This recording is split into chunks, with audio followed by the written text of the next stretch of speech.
बहुत ज़्यादा यहाँ पर सीटें आई है। तो फ्रेंड्स मेरा यही कहना है कि लास्ट डेट का वेट नहीं कीजिए और 15 मार्च से पहले पहले आप इस फॉर्म को फिल कर दीजिए जो बच्चे पीएचडी करना चाहते थे। गुड मॉर्निंग फ्रेंड्स, मैं आर के दुबे, एड अंकल के ऑनलाइन प्लेटफॉर्म पर आज फिर से हम बात करते हैं फ्रेंड्स कि जो पीएचडी के लिए एक नया नोटिफिकेशन और यूनिवर्सिटी है डॉक्टर राम मनोहर लोहिया अवध विश्वविद्यालय अयोध्या। ये नेक की बी ग्रेड यूनिवर्सिटी है और उसने अपना पीएचडी का जो नोटिफिकेशन है वो जारी कर दिया है। जो सेशन है 2023 और 24 के लिए, तो हम यहाँ देख लेते हैं कि पीएचडी सीईटी 2023 और 24 सीईटी कॉमन एंट्रेंस टेस्ट, यानी कई स्टेट में आरईटी के नाम से होता है रिसर्च एलिजिबिलिटी टेस्ट, यहाँ पर सीईटी दिया है। देख लेते हैं इसमें हम। तो सबसे पहले हम बात कर लेंगे इम्पोर्टेंट जो डेट है उस पर देख लेते हैं। तो इस पीएचडी की जो ऑनलाइन जो एप्लीकेशन फॉर्म है वो 15 फरवरी 2024 से स्टार्ट हो गए हैं फ्रेंड्स। और हम ये देखते हैं कि जो इसका लास्ट है एप्लीकेशन फॉर्म विद फीस, तो ये है 15 मार्च, यानी आपको 15 मार्च तक ये फॉर्म फिल करना है ऑनलाइन। अगर किसी का छूट जाता है फॉर्म तो आप 23 मार्च तक इस फॉर्म को लेट फीस से जमा कर सकते हैं, यानी आप 23 मार्च तक फिल कर सकते हैं। लेकिन आपको ध्यान होना चाहिए, यहाँ पर बता दिया है कि 15 मार्च के बाद वो जो फीस है आपकी वो यहाँ पर लेट फीस हो जाएगी, यानी डबल आपसे फीस यहाँ पर यूनिवर्सिटी लेगी। उसके बाद हम एंट्रेंस एग्जामिनेशन की डेट पर बात कर लें तो वो है 20 अप्रैल 2024। उसके बाद जो इस एंट्रेंस का रिजल्ट है और जो बच्चे क्वालिफाई करेंगे इंटरव्यू के लिए वो 15 मई को यहाँ पर रिजल्ट इनका आएगा। साथ ही जो इंटरव्यू बताया है वो 25 मई से स्टार्ट होंगे और 10 जून तक यहाँ पर इंटरव्यू होंगे इसके लिए। उसके बाद फाइनल रिजल्ट जो है एकेडमिक ईयर 2023-24 के लिए वो 25 जून को जारी हो जाएगा और last date for depositing course work जो फीस है, यानी आपको कोर्स वर्क के लिए जो फीस डिपॉजिट करनी है वो 25 जुलाई 2024 तक आपको यहाँ पर करनी है। आगे बताया कि जो कोर्स वर्क है अगस्त 2024 ये आपके 6 मंथ का है, यहाँ पर टाइम पीरियड देख लीजिए। और इसका जो एंड होगा कोर्स वर्क का वो जनवरी 2025 में जाकर होगा। ये पूरा इनका इम्पोर्टेंट डेट बता दिए कि किस तरीके से कितने समय में ये यूनिवर्सिटी पीएचडी के लिए अपना कोर्स वर्क कंप्लीट करा लेगी। ठीक है, आगे चलते हैं, इंफॉर्मेशन देखते हैं। अब देख लेते हैं कि ये जो डॉक्टर राम मनोहर लोहिया अवध विश्वविद्यालय है यहाँ पर फुल टाइम और पार्ट टाइम दोनों ही मोड पर पीएचडी कराई जा रही है। आगे हम बात करें वही इनके लिए ऑनलाइन एप्लीकेशन आपको फिल करना है।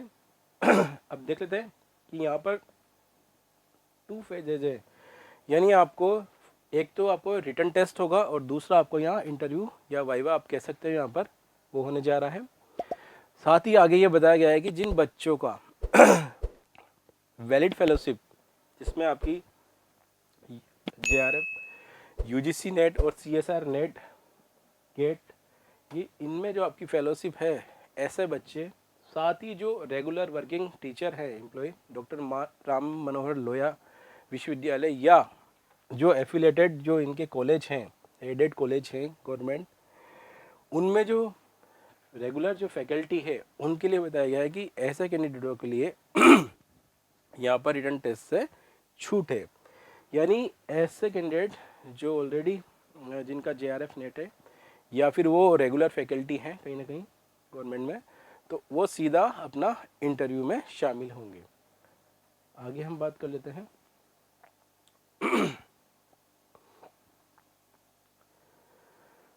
कि the final selection of candidate for PhD shall be based on 70% weightage to written test and 30% weightage to her performance in the interview and viva.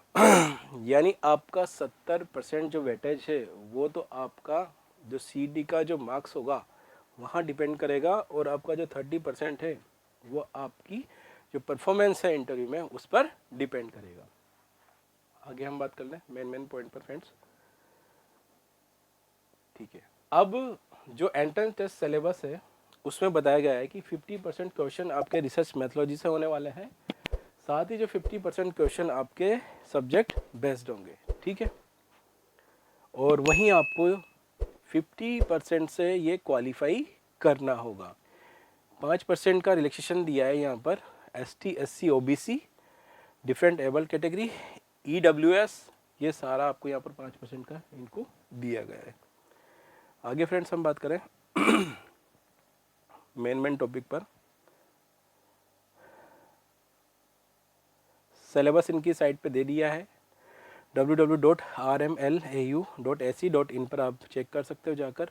और एलिजिबिलिटी में आप देख लीजिए, वही यहाँ पर PG में 55% होने जा रहा है, 5% का रिलैक्सेशन वही यहाँ पर ST SC OBC EWS और डिफरेंट एबल्ड में।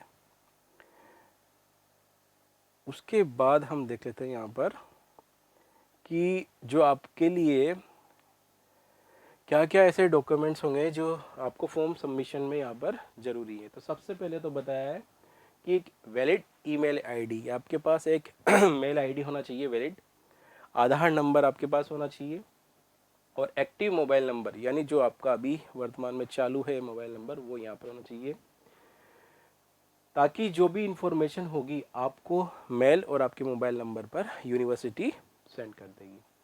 उसके बाद एक स्कैन फोटोकॉपी JPG फॉर्मेट में होना चाहिए, आपका सिग्नेचर, और साथ ही फ़ोटो ID प्रूफ जिसमें आधार कार्ड है, वोटर ID है, ड्राइविंग लाइसेंस है और पासपोर्ट है। यहाँ पर EWS के लिए बता दिया है कि लेटेस्ट आपके पास सर्टिफिकेट करंट ईयर का होना चाहिए फॉर्म फिल करते वक्त। दूसरा कास्ट सर्टिफिकेट के लिए बता दिया है यहाँ पर, जिसमें OBC नॉन क्रीमिलियर के लिए बता दिया है यहाँ पर, ठीक है। और उसके बाद हम फीस देख लेते हैं कि फ़ीस क्या रहने वाली है यूनिवर्सिटी की। तो जनरल OBC और EWS यहाँ पर जो फ़ीस है 2000 रुपये रखी गई है। और बात करें तो लेट फीस, जैसे मैंने कहा था ना कि 23 मार्च तक फिल कर सकते हैं, 15 मार्च के बाद लेट फीस हो जाएगी। तो देख लीजिए यहाँ पर 2000 थी, लेकिन अगर आप लेट फीस के साथ जाओगे तो फिर 3000 रुपये आपके यहाँ पर लगने वाले हैं। ST और SC के लिए यहाँ पर 1000 है, और आप लेट फीस से जा रहे हो तो वो 2000 आपके यहाँ पर होने जा रही है।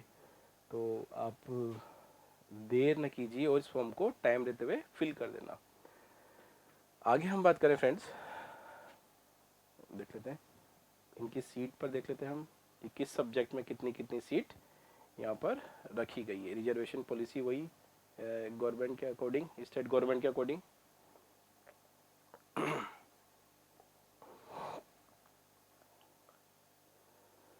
देख लेते हैं, इसको देख लेते हैं कि interview criteria for candidate called for interview will be based on academic score. यानी आपको क्वालिफाई करना है 50% है, लेकिन यूनिवर्सिटी उसके बाद आपका एक एकेडमिक स्कोर बनाएगी इस टेबल के अकॉर्डिंग। यानी हर बच्चा नहीं जाएगा क्वालिफाई करने के बाद भी, सीट के अकॉर्डिंग वो बनाएंगे स्कोर कार्ड। और स्कोर कार्ड में आप देख लीजिए कि ग्रेजुएशन के जो मार्क्स यहाँ पर रखे गए हैं, किस किस तरह से स्कोर कार्ड यहाँ पर दिया गया है कि जो आपकी 3 ईयर बैचलर डिग्री है, अगर 80% से आपके ज़्यादा मार्क्स होते हैं तो आपको यहाँ पर 3 मार्क्स दिए जाएंगे।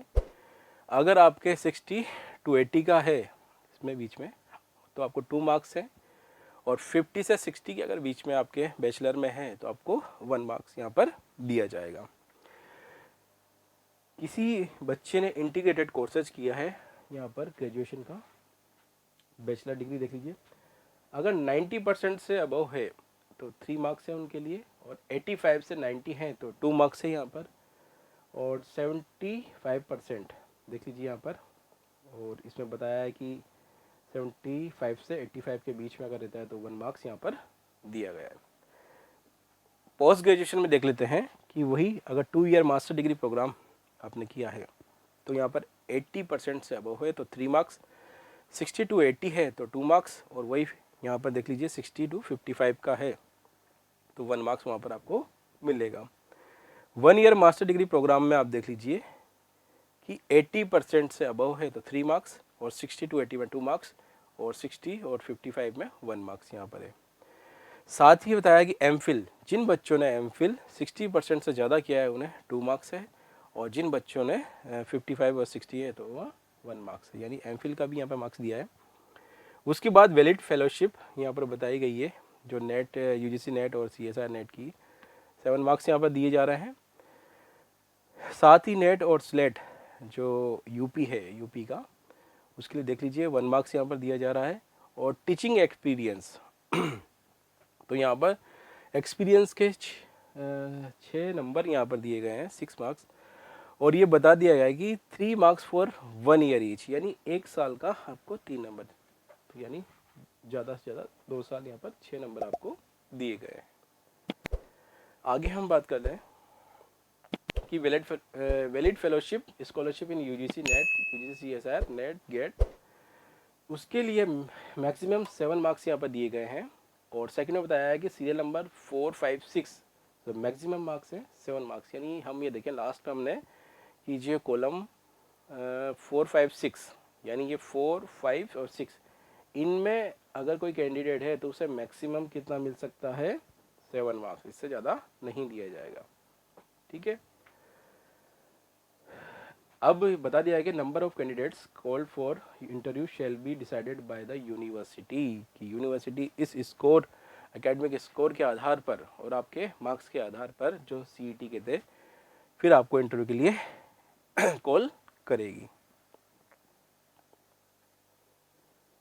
इंटरव्यू में देख लीजिए आपके एकेडमिक स्कोर जो आपका था वही, जिसमें आपका NET JRF GATE teaching experience यहाँ पर 15 मार्क्स का हो गया, और research aptitude and subject knowledge of candidate ये है 15 मार्क्स का, यानी टोटल हो जाता है 30 मार्क्स का। ठीक है फ्रेंड्स, तो यहाँ पर ये बता दिया गया था किस तरीके से आपके इंटरव्यू यहाँ पर जो मार्क्स है वो डिवाइडेशन कर दिए हैं एकेडमिक स्कोर के। अब बात कर लेते हैं यहाँ पर सीट्स की कि कितनी सीट किस सब्जेक्ट में यहाँ पर होने वाली है। तो बायोकेमिस्ट्री में टोटल की हम बात करेंगे फ्रेंड्स, तो यहाँ पर 8 सीट है। आप डाउनलोड करके नोटिफिकेशन फुल अपने अकॉर्डिंग यहाँ पर कैटेगरी वाइज भी दे रखी इन्होंने, तो आप देख सकते हैं। टोटल देख लेते हैं। माइक्रोबायोलॉजी में 6 सीटें हैं, फिजिक्स एंड इलेक्ट्रॉनिक्स में 5 सीटें हैं, मैथमेटिक्स एंड स्टैटिक्स में 21 सीट है यहाँ पर, एनवायरमेंटल साइंस में 1 सीट है, और इकोनॉमिक्स रूरल डेवलपमेंट में 9 सीट है, हिस्ट्री कल्चर आर्कियोलॉजी में 24 है, एडल्ट कंटिन्यूइंग एजुकेशन 1 सीट है, इलेक्ट्रॉनिक्स कम्युनिकेशन इंजीनियरिंग में 8 सीट है, maths applied science humanities 3 seat है, फिजिक्स देख लीजिए 2, बॉटनी में 28, केमिस्ट्री 4, जूलॉजी देख लेते हैं यहाँ पर 11, और mathematics 15, physics 22, commerce 10, ancient history में आप देख लीजिए यहाँ पर 11 सीट है, इकोनॉमिक्स 10 सीट है, इंग्लिश 9, जियोग्राफी 12, हिंदी 37, हिंदी में 37 सीट है, अच्छी सीट है, और मिडावल हिस्ट्री में 28 सीट यहाँ पर है, पोल साइंस में 15 सीट है, साइकोलॉजी में 9 सीट है, संस्कृत में 58 सीट है। संस्कृत में देख लीजिए सबसे ज़्यादा यहाँ पर सीटें नज़र आ रही हैं, 58 सीट है। सोशियोलॉजी में भी अच्छी है, 57 सीट यहाँ पर है, उर्दू में 4 सीट है। तो कुल मिलाकर हम फ्रेंड देख लेते हैं कि कई हिंदी, सोशियोलॉजी, हिस्ट्री, इनमें हमने देखा कि कई बहुत ज़्यादा यहाँ पर सीटें आई है। तो फ्रेंड्स मेरा यही कहना है कि लास्ट डेट का वेट नहीं कीजिए और 15 मार्च से पहले पहले आप इस फॉर्म को फिल कर दीजिए। जो बच्चे पीएचडी करना चाहते थे और पीएचडी करने के बाद कहीं ना कहीं किसी यूनिवर्सिटी या कॉलेज में असिस्टेंट प्रोफेसर लगना चाहते हैं, तो उसके लिए आप इस फॉर्म को फिल कीजिए और अपनी जो डॉक्टर ऑफ फिलॉसफी है पीएचडी उसको कंप्लीट कीजिए। और इसी तरीके की जो इन्फॉर्मेशन की वीडियो है पीएचडी से रिलेटेड या असिस्टेंट प्रोफेसर रिलेटेड, टीचर से रिलेटेड, तो हमारा जो टेलीग्राम चैनल है और यूट्यूब चैनल है उसको आप ज्वाइन कर सकते हैं, ताकि आपको समय समय पर ये अपडेट मिलती रहे। Thank you friends.